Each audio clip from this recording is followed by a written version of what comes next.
Welcome to the Low Country Revolutionaries, the podcast that dives deep into the heart of Charleston, South Carolina's vibrant entrepreneurial scene. I'm your host, Bill Bellott, founder of Veritas Exoscience, and each week we're spotlighting the boldest innovators from the Chucktown startup community. These are the visionaries pouring their heart and soul into the businesses that are transferring Charleston into a global hub of creativity and American ingenuity. Get ready for raw, real conversations with the trailblazers shaping our city's future. Let's dive in. I would like to welcome Cory Robertson, an Emmy Award-winning storyteller. Cory graduated from the University of North Dakota with a degree in communications and journalism. His entrepreneurial spirit and passion for connecting people through impactful storytelling was the foundation for launching Your Story. He wants to leave a legacy of impactful storytelling. Welcome, Cory. Let's get into this. Hey, thank you, Bill. Thanks for having me. Happy to be here with you. I am excited because I like telling stories too. I like telling other people's stories. And you're all about telling folks stories through video. Is that right? You're mainly a video production company? That's right. Yeah, we really specialize in video, and that's my background. And yeah, when I was in college at the University of North Dakota, which is a much colder place than in Charleston, I can assure you that, weeks on end in January where the high wouldn't crack zero. I remember those times up there.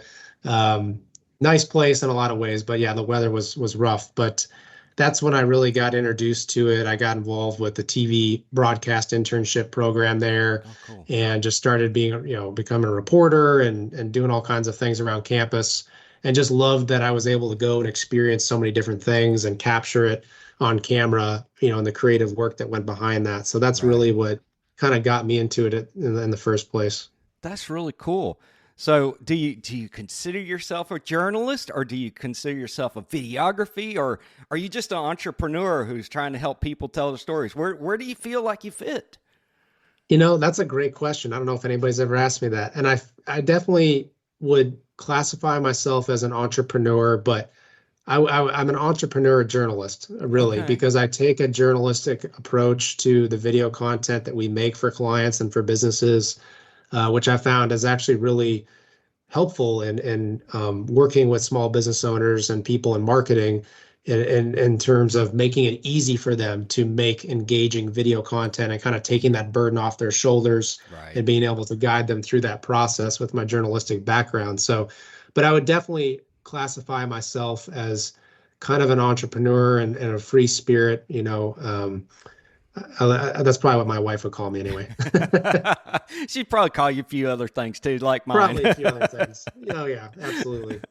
Well, that's cool. So I have to ask, because, people have a lot of definitions these days of what is journalism. And you know that question was coming. So I want to know what you think is journalism, so everybody can hear out there. It's like, okay, when Cory says journalism, this is what he means.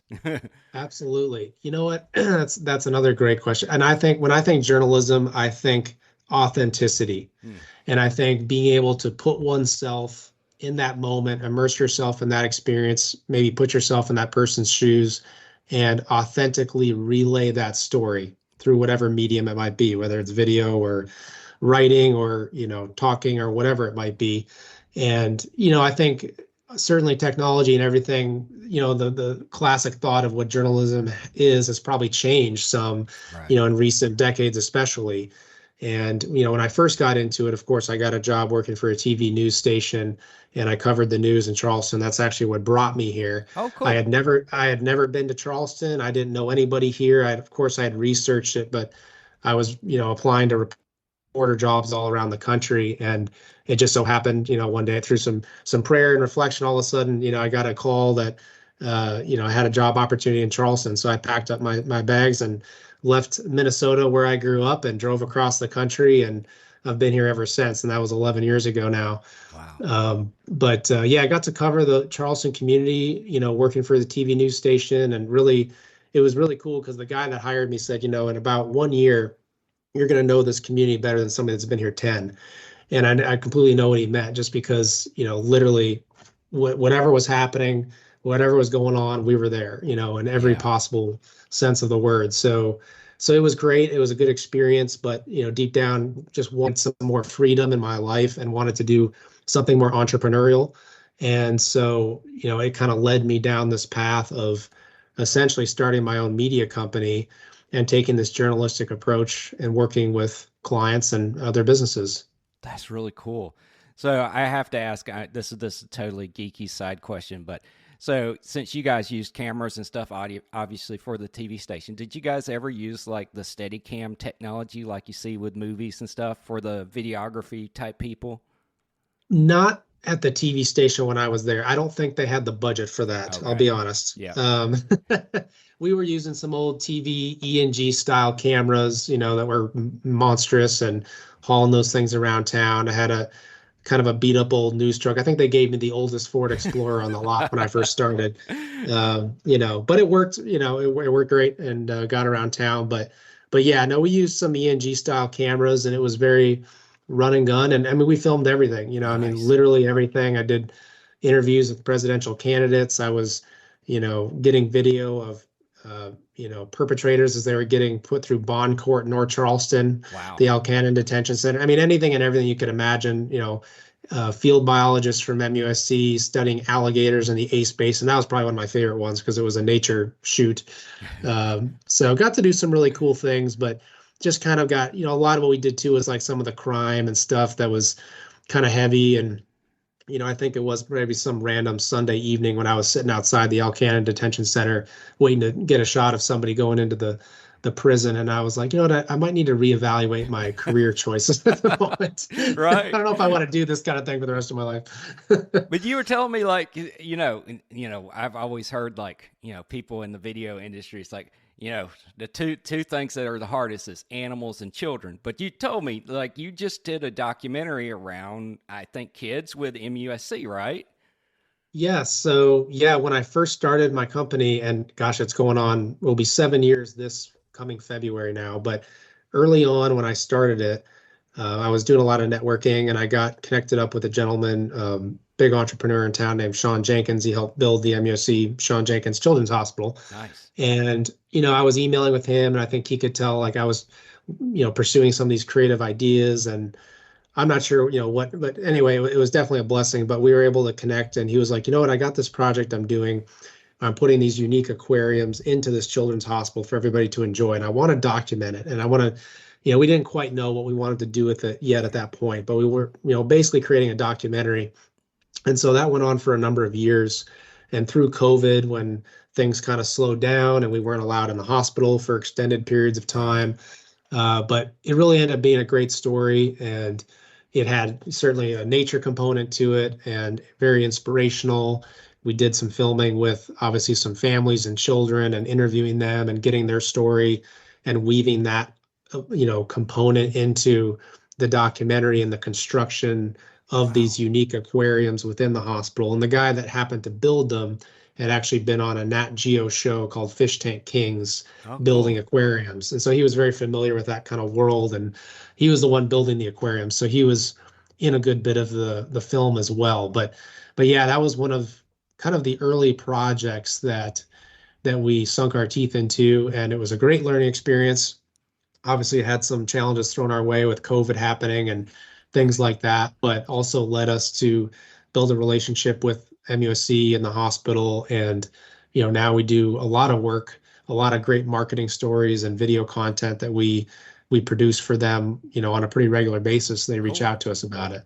So yeah, it's Yes. been good. That's a great story. And, I'll have to go and find that documentary because it'd be nice to see. Because, Charleston, we love the environment. We love the aquarium. We love, the hospital and all the medical facilities around this area. It is a blessing for everybody to have these things here. So how did you, Absolutely. how did you go from kind of doing the documentary thing to kind of what you were talking about a little bit earlier with me? It's like the small business thing. How's documentary and small business kind of the same and different at the same time, Yeah, absolutely. So, when I first started the business, I had this idea of like, I really wanted, it truly was, I named it Your Story because that was kind of the passion I had. Like when I was able to meet new people and learn, what made them tick. And I was able to really cover some cool things in my life and have some interesting experiences. So that's why I named it, Your Story. And, obviously what I came to realize was, I wanted to do a lot of stuff for nonprofits because they have such great stories to tell, Right. kind of create video stuff that helps them with their fundraising, but, after time, of course, just a business sense is like, well, I need to expand my horizon to, obviously people that want to work with me and have the ability and things like that. And so I kind of opened it up to other opportunities as they came along, which were business oriented in nature, for sure. And, a lot of marketing and creating the content and what to do with the marketing of it. Along the way, got, FA certified to be a drone pilot. Oh, wow. Picked up a publicly traded construction company client I've been working with for over 5 years and doing drone videography for them every month in their developments, stuff like that. So, there's been a good variety of the work, but at the same token, creating video content is creating video content. And I think some of the same principles go into it, whether it's a documentary or a short form piece of content for social or a company's brand story. So there's still kind of there's some similar veins that run through it in our approach to the work that we do. But yeah, so that's kind of how we came through that. That's amazing. Yeah, I know. I imagine there's a lot of developers out there. It's like, oh yeah, I want to talk to you because, the drone video is just huge for the real estate and development type market to kind of get your investors to really understand what are you actually investing in? Show me something besides some trees and some swamp out here, guys, Absolutely. Yeah, that's literally what we do. There's a big publicly traded company we do stuff for, and it's a lot of their investors and their executives are not local. Right. And they don't necessarily know Charleston. And so, yeah, we basically document the progress of these developments and make a nice video asset for them to review. And then, for their executives to see and then kind of showcase the value of like, well, location wise, this is, 5 miles from downtown Charleston. This is near the coast. This is, those the points of interest. So we add that sort of thing to it to make it more valuable for them. Right. And what about I'll say the really small business and startups that are part of Chucktown startups. It's like, when should they come to you? It's like, say this guy, girl, just finished out of Trident Tech. They're being recruited all over this place to be the next greatest electrician, HVAC person, whatever. They'll make more money than the rest of us. And, and they're starting good jobs. Yeah, they're good jobs. And they're starting their business and they're growing. And like, okay, when should they reach out to you and say, hey, we actually need some real marketing and to be able to tell our story? Yeah, no, I think, first off, I would say anytime, because I'm always happy to have a conversation with anybody, even if they, whether they're ready to pull the trigger on making a professional video or not. I'm happy to provide insight. Maybe they're not quite there, but they want to get some content out and they want to start their marketing. Well, let's talk about that. What could you do to kind of help that so that you can get your business off the ground and running? And then, if you are at a different place down the road and you want to hire us, then that's great. We'd love to be of value to you. But I definitely think that, video is a differentiator and a huge value for any business. I really think it can be molded and used for almost any business. I think there's some, even more so than others, right? Some that are very visual, right. Where it really does add a lot of value. And it's like, you got to showcase that stuff. And that sort of thing. But I really do think that, you literally use it for any business and it can be valuable. I think it's, aside from the face-to-face and physically talking to somebody, it's that next best marketing communication, right? I mean, it allows somebody to get a sense of the business and the person that they might do business with, before actually meeting them or talking with them. Yeah, that makes sense. And I'm gonna talk to you about the I'll say the geeky side of marketing is, so how do you do the metrics on this? It's like, how do you get the small business owner, the startup, the hospital to say, hey, that was a good investment of our money with Cory, and we got all of these great impacts and returns. How do you go about that part as part of your business? So that's a great question. And, there's a lot of different ways you can kind of answer that.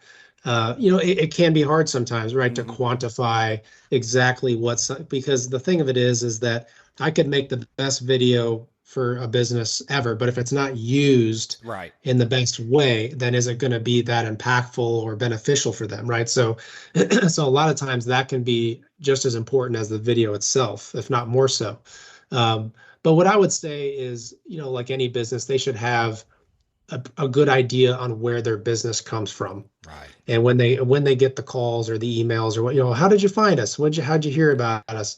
That sort of thing. Um, I mean, there's definitely a lot of statistics out there that showcase the value of having video and how much more likely people are to make purchases on things if they see a video and Right. things like that. That's definitely out there. But again, I think it depends on the business.